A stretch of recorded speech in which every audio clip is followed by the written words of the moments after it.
तो किसी भी चीज में संसार में पूर्ति नहीं हो सकती। इसीलिए देह अभिमान, इसी चैप्टर को हम शुरुआत किए थे, देह अभिमान। इस अभिमान को हमें बलपूर्वक क्यों? वाई?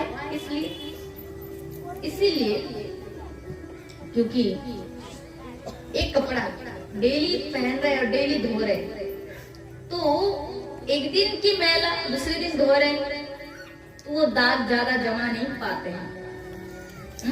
मैला तुरंत लगा, अपने तुरंत दूसरे दिन ही धो दिए तो तुरंत साफ भी हो जाता है। और 1 वर्ष 2 वर्ष से कपड़ा पहनते जा रहे कि 6 महीने में एक बार धोते हैं, 6 महीने में एक बार साफ करे, तो वो वस्त्र 6 महीने से गंदगी हो रहे, 5 मिनट 10 मिनट 1 घंटा में भी साफ नहीं हो सकता। कई दिन लग जाएंगे उसको, मतलब डिटर्जेंट में अच्छे से साफ करो। मैं सफेद वस्त्र की बात कर रही हूँ। जैसे आप कलरिंग वाला सोचते तो इसमें ज्यादा डिटर्जेंट सोचो डालो, फिर भी बहुत 1 घंटा लगेगा उसको अच्छे से गर्म पानी में सर्फ में डालकर फिर उसको अच्छे तरीके से साफ करो। बहुत सारे पानी की आवश्यकता है, तब जाके वो शुद्ध होता है, पूरा मल शून्य होता है। ठीक, उसी प्रकार ये बलपूर्वक अभिमान को हटाने की बात इसलिए कर रहे हैं क्योंकि हमारे स्वभाव में ये जीव, हम लोग कौन है? जीव है, जीव। हम जीवों की सभा में 1 जन्म से नहीं, 2 जन्म से नहीं, अनंत जन्म से ये रोग लगा हुआ है कि देह में जितनी भी साधन करो, जितनी भी पूजा करो, जितनी भी पाठ करो, जितनी भी त्याग करो, जितनी भी वैराग्य का अपनाओ, जब तक इस शरीर को तुमने केंद्रित करके रखा कि शरीर में हूँ, तब तक साधन भजन पूजन एक ही जगह में स्थिर रहते हैं, आगे बढ़ता नहीं।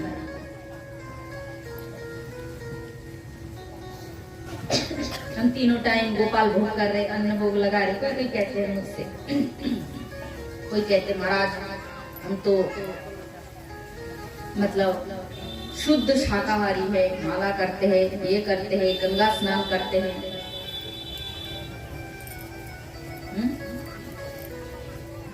जटाधारी है, त्रिपुंडधारी है। कितने संत बाबा आते कहते हैं। किंतु कुछ भी हो जाए, सारे साधन का सार यही है कि स्वरूपम उपलब्धि, देह से मन को हटाकर स्वस्वरूप में स्थित हो जाना है। जीव तुम जो हो, तुम जो हो, तुम उसे भूल गए हो, और तुम जो नहीं हो,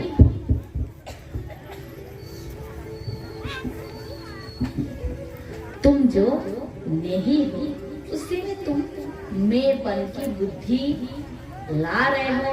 इसे ही अभिमान कहा जाता है। इसलिए हर समय यही सोचिए कि मैं दिव्य हूँ, नित्य हूँ, चिन्मय हूँ।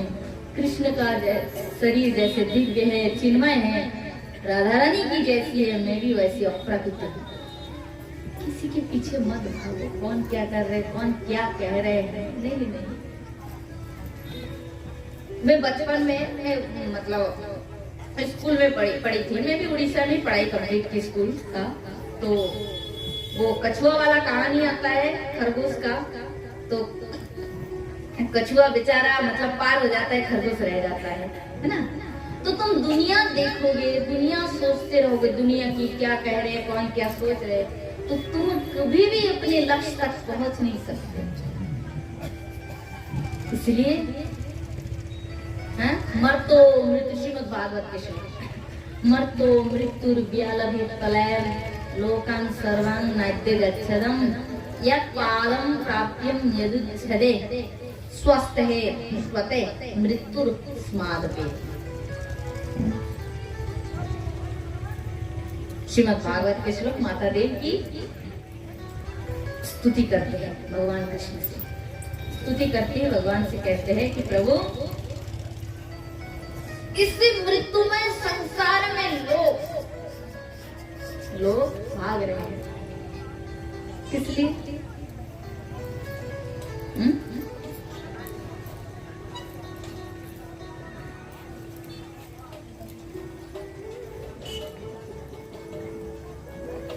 इसीलिए भाग रहे हैं। जीव की जब मृत्यु आती है तो जीव भागते हैं, मुझे उस डॉक्टर के पास ले जाओ, उस मंदिर में ले जाओ, उस साधु के पास लो, उस बाबा के पास लो, यहाँ लो वहाँ लो, कहाँ जाने से ठीक हो जाओ, कौन से मंत्र फूंक देंगे अथवा कौन सा दवाई दे देंगे कि कौन से बड़े डॉक्टर MBBS डॉक्टर के हाथ में दे देंगे, इतना लाख खर्चा कर दो, जमीन बेच दो, ये कर दो वो कर दो, और क्यों? क्या? इसलिए क्यों? क्योंकि मैं ठीक हो जाऊं, बीमार मुक्त हो जाऊं, स्वस्थ हो जाऊं और जीव संसार में रहूं, संसार देखो, भोग करो।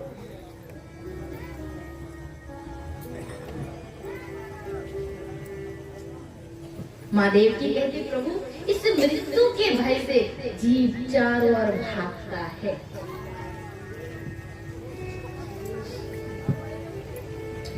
परंतु कहीं पे जाने के बाद भी जीव को शांति नहीं मिलती है।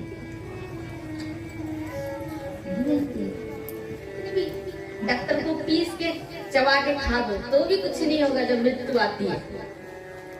किंतु देव की माँ कहती है प्रभु स्वस्थ सतेर मृत्यु स्मादपेति, हे प्रभु परंतु सब जगह भटकते हुए जीव को शांति तो मिलती नहीं, परंतु यद पादब्जं प्राप्यं यदुच्छदे, जब जीव तुम्हारे चरणों का आश्रय ले लेते हैं, सबसे निराश होकर अपने पैसा, अपना धन, अपने परिवार, अपने बल पावर सबसे हार कर जब जीव अंत में तुम्हारे शरण में आ जाता है, भगवान अब तुम ही मेरी रक्षा कर सकते हो, और तुम्हारे कृपा से जीव को जब ये ज्ञान मिलता है कि ये शरीर नहीं आत्मा है, दिव्य है, नित्य है, चिन्मय है,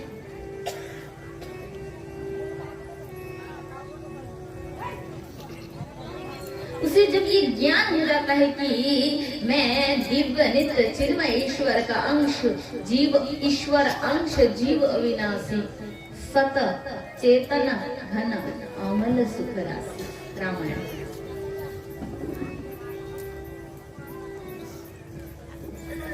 तो जीव जब जान जाता है कि मैं ईश्वर का अंश हूं, किसकी कृपा से जानते हैं?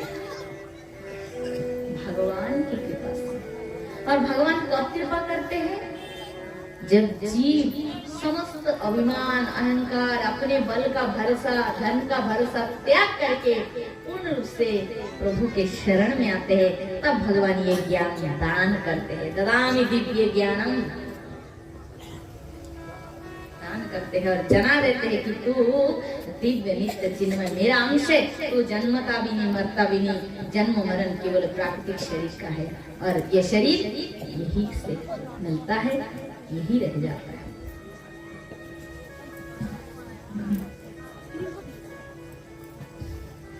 तो ये ज्ञान जब हो जाता है तो देव की माता कहती है भगवान स्वस्थः स्वते मृत्युस्माद् वेद। स्वस्थ माने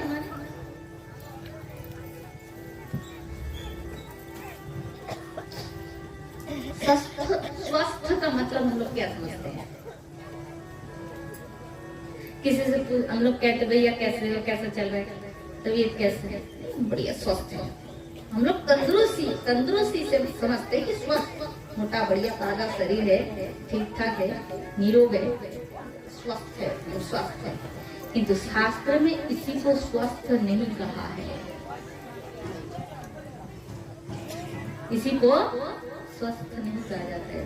शास्त्र कहते हैं स्वस्वरूप स्थित इति स्वस्थ। जब जीव इस देह की अज्ञान से मुक्त होकर अपनी असली स्वस्वरूप में स्थित हो जाता है तो उसे कहते हैं स्वस्थ। जीव जब इसी स्वस्वरूप में स्थित होता है, समस्त मृत्यु के भय दुख से मुक्त हो जाता है, तब जीव वास्तविक स्वस्थ हो जाता है। उसे कहते हैं स्वस्थ। स्वस्थ से मतलब मोटापा तंदुरुस्ती से मतलब नहीं है स्वस्थ का।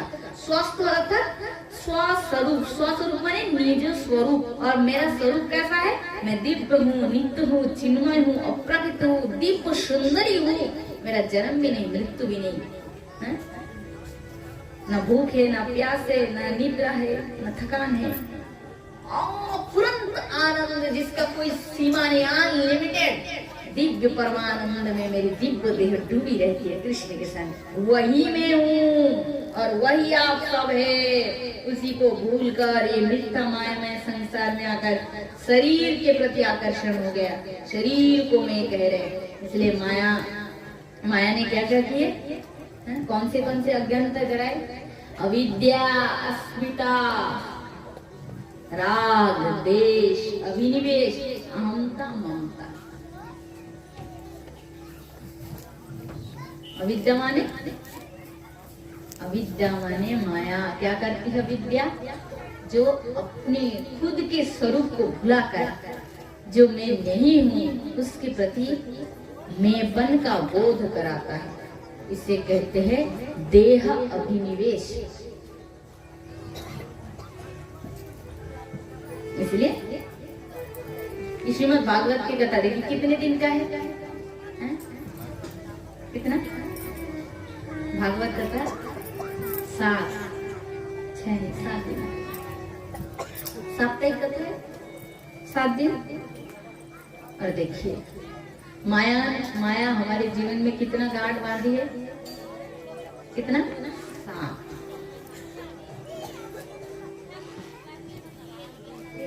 मनुष्य का जन्म भी देखिए 7 दिन के अंदर होता है, मरते भी 7 दिन के अंदर। 8वां दिन तो होता ही नहीं। सोम से शुरू कीजिए, रवि तक कितना है? 7 दिन है। भागवत कथा भी कितना दिन है? 7 दिन है। और ये माया का जो गांठ मतलब समझते, बंधन, वो भी 7 है। इसलिए एक एक दिन की कथा से एक एक गांठ खुल जाती है और जीव मुक्त हो जाता है। इसलिए तो भागवत कथा 7 दिन के है। अविद्या, अस्मिता, राग, देश, अभिनिवेश, अहंता, ममता, एक एक दिन की कथा से एक एक गांठ नष्ट होती है। किंतु सुनना है, ऐसा नहीं कि चारों ओर मन को बाजार की तरह फैला के रखे। ऐसा नहीं, पूरे अनन्य निष्ठा से कथा सुननी है। तभी यही कथा क्या करते हैं?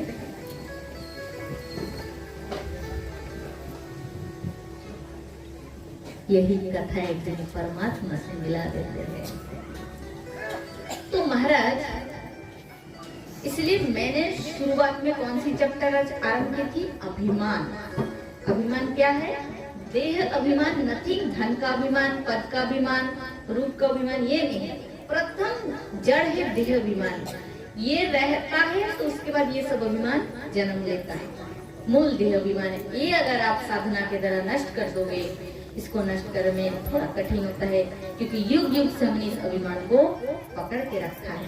इसलिए हर समय यही सोचना कि शरीर में नहीं। शरीर रक्त मांस का जो शरीर है ये माटी से उत्पन्न हुआ।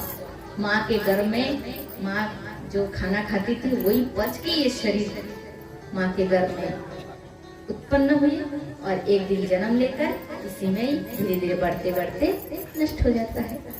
इसलिए शरीर को मैं मानने से जितनी भी पूजा करो, जितने भी पाठ करो, जितने भी धर्म करो, जितने भी त्याग करो, शरीर को जब तक मैं मानते हो तो तुम्हारा साधन भजन का फल केवल 0 है। भस्मन्यो जो होती देह को आबद्ध करके, देह में केंद्रित होकर मैं साधु हूँ, मैं वैष्णव हूँ, मैं गुरु हूँ, मैं बड़ा बाबा जी हूँ, मेरा अमुक अमुक पावर है, अमुक अमुक मेरे नाम है। देहों को साधु मानने वाला मनुष्य साधु ही, उनका साधुता का ज्ञान उन्हें हुआ नहीं, वो साधु नहीं हो सकता है। क्योंकि जो सोचता है साधु, जो सोचता है कि शरीर साधु है, वो जानता ही नहीं कि शरीर तो कभी साधु हो ही नहीं सकता। शरीर रक्त मांस का वस्तु है, घर है, और ये इस पंचभौतिक प्रकृति से आती है और ये प्रकृति में मिल जाते हैं। साधु केवल चैतन्य तत्व है, दिव्य नित्य चिन्मय है, गौरांग तत्व है, और वही प्रत्येक जीवों में व्याप्त है। कोई निकल जाने से कोई बाबा जी ओ साधु उठो, तो उठता तो नहीं, उठेगा? तुम्हारा वो आश्रम पड़ा है, लाख लाख शिष्यों पड़े, उठो, जाओ अपने शिष्यों को आदेश करो, ऑर्डर दो, ये सेवा पूजा कर रही है, करो, करता है तब। अरे चैतन्य शक्ति साधु है, वही वैष्णव है, शरीर केवल हमारा घर है। इसलिए हर समय खुद को दिव्य नित्य चिन्मय राधा रानी की दासी समझो। मैं राधा रानी की दासी हूँ, मैं दिव्य गोपी हूँ, गोलोक में रहती हूँ, वही मेरा अपना निज घर है, स्थान है। वही रहकर मैं नित्य उनकी सेवा करती हूँ, नाम करती हूँ, कृष्ण के सहित नृत्य विलास करती हूँ, विहार करती हूँ। मैं तो अजन्मा हूँ। यही सोच के जो अपने मन को आत्मा स्वरूप में स्थित कर देता है, उस धरती पर उसका मनुष्य जन्म लेना सफल हो जाता है।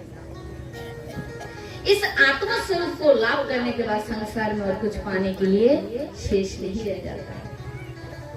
क्योंकि तुम जितना भी पाओगे ना, ये शरीर को केंद्रित करके, तुम्हें उतना ही पाने की इच्छा रह जाएगी।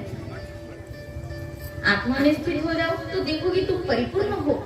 दिव्य महल है तुम्हारा, दिव्य विमान है, अनंत तुम्हारा रूप है, अनंत तुम्हारी विलास है, अनंत तुम्हारे सुंदरता है। तुम क्या डिमांड करोगे कि ये नहीं है? तुम सोचोगे उसके पहले तुम्हारे पास वो चीज अनुभव होगा।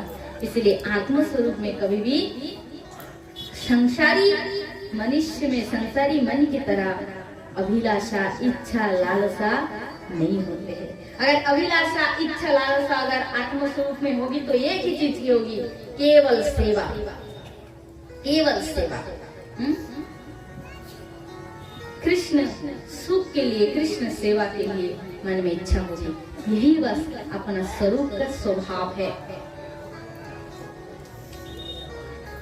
इसलिए स्वस्वरूप में स्थित होइए। वैष्णवेर देहु कहु प्राकृत नय, अप्राकृत देह भक्तेर चिदानंदमय। दीक्षा काले भक्त करे आत्मसमर्पण, तत्काले करी तारे आमी निज आत्मसमर्पण। दिव्य देह दिया करी चिदानंदमय, अप्राकृत देह भक्ते गोविंद भज।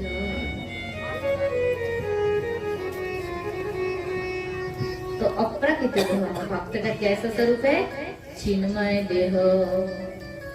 दिव्य स्वरूप में भक्त क्या करते हैं? नाम और प्रेम में डूबे रहते हैं। ना जाने कते को मधुर ओई श्याम नामे आछे गो, बदन छाड़ीते नहीं पारे रे। कौन कहते ये भजन किसका पता है? राधा रानी का है। राधा रानी कहती है, क्यों कहती राधा रानी? देखो, राधा रानी का स्वभाव यही है, खाली प्रेम। कृष्ण सुखैक तात्पर्यमय केवलम। कृष्ण सुख की अभिलाषा छोड़कर गोपियों की अपनी कोई अभिलाषा नहीं है। इसलिए उसे कहते हैं क्या? दिव्य दिव्य प्रेम, दिव्य। तो राधा रानी क्या कहती है सखियों से कि ना जाने कते को मधुर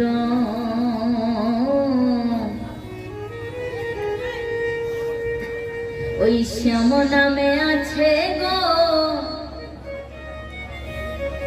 बदन छाड़ीते नहीं पारे रे।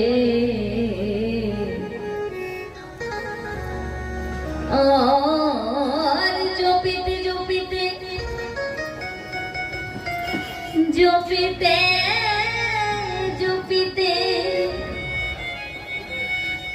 ওই অবসর করিল জপিতে না অবশ্য করিল কিয়ারে পাইব সখী তাহারে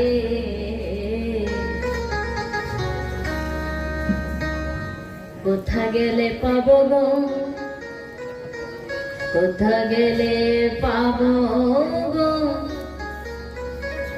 বল বল নদীতে কোথা গেলে পাব ওই প্রেমের রাতি খানি ওই রসের রাতি খানে ওই সমগণ ধন নামা সখী है কোথা গেলে পাব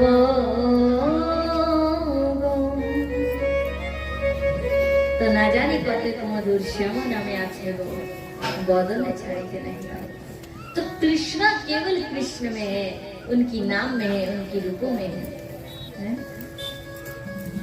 इसलिए हर समय चेष्टा कर रहा है स्वस्वरूप में स्थित। किंतु जानती हूँ ये मैं अभी जैसे केवल ये चर्चा ही नहीं, अन्य लीला कथा भी हो, हम लोग भागवत पंडाल में बैठते हैं, श्रवण करते हैं, जैसी कथा विश्राम हुए पंडाल से बस गए तो यही के सब यही छूट जाती है हमारे हैं, यही के ज्ञान यही छूट जाती है कि घर में गए जैसे तैसे हो जाते हैं। इसलिए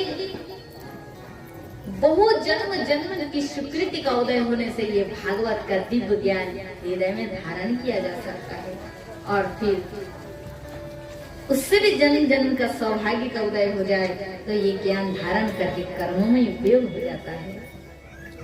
इसलिए भले संसार की जो है ना चैप्टर, लंबा लंबा चैप्टर, वो दीदी ने यहाँ किया, उस समय उन्होंने लाल साड़ी पहनी थी, मुझे पूरा याद है और ऐसे अंगली दिखा के बोल रहे थे और क्या क्या बोले थे, पूरा 5 टाइप का आइटम की बात बोले है, इस टाइप का ये झगड़ा में कुछ कमर में हाथ रखे, कुछ पूरा चैप्टर 1.5 घंटा का भी हो, कोई लोग तो पूरा याद रखते हैं। मैंने अपनी कानों से सुनी और देखी भी, मैं सोचती हूँ भगवान ये कैसे याद रख लेते हैं, ये तो मेधावी है एकदम।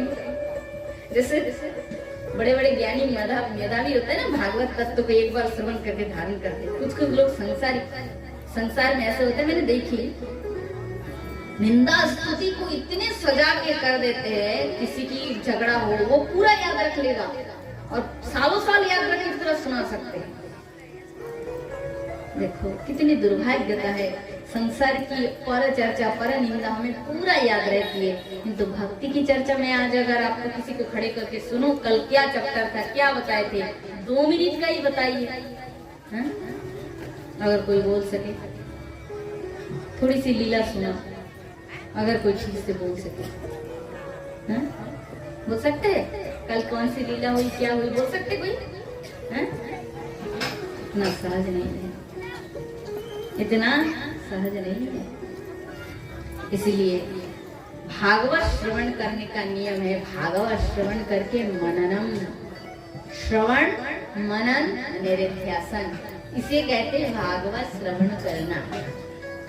आए एक कान से सुने, दूसरे कान से निकाल दिए, चले गए। कुछ लोग तो कितने ऐसे भी लोग होते हैं सुनने भी नहीं, वो तो तमाशा देखने आते हैं, कौन क्या कर रहे, कौन क्या पहन के आए, कहाँ बैठ रहे, क्या बात कर रहे, ऐसे लोग भी मैं देखी हूँ कथा में आते हैं। और देखने से, श्रोता देखने से पता चलता है कौन सुनते हैं, किसकी नजर बाहर की ओर है, उन्हें कथा में मन नहीं, तो पता ही चल जाती है। वैसे तो मेरा कहना यही है, प्रथम तो सुनिए और सुनते सुनते इतना भी चेष्टा कीजिए कि कुछ हृदय में धारण करके मैं ले जा सकूं इस भागवत ज्ञान गंगा से, और लेकर धीरे धीरे प्रथम तो सुन रहे, लेना सीखिए और धीरे धीरे लेते लेते कर्मों में उपयोग करना सीखिए, तब भागवत सुनना आपका सफल हो जाएगा।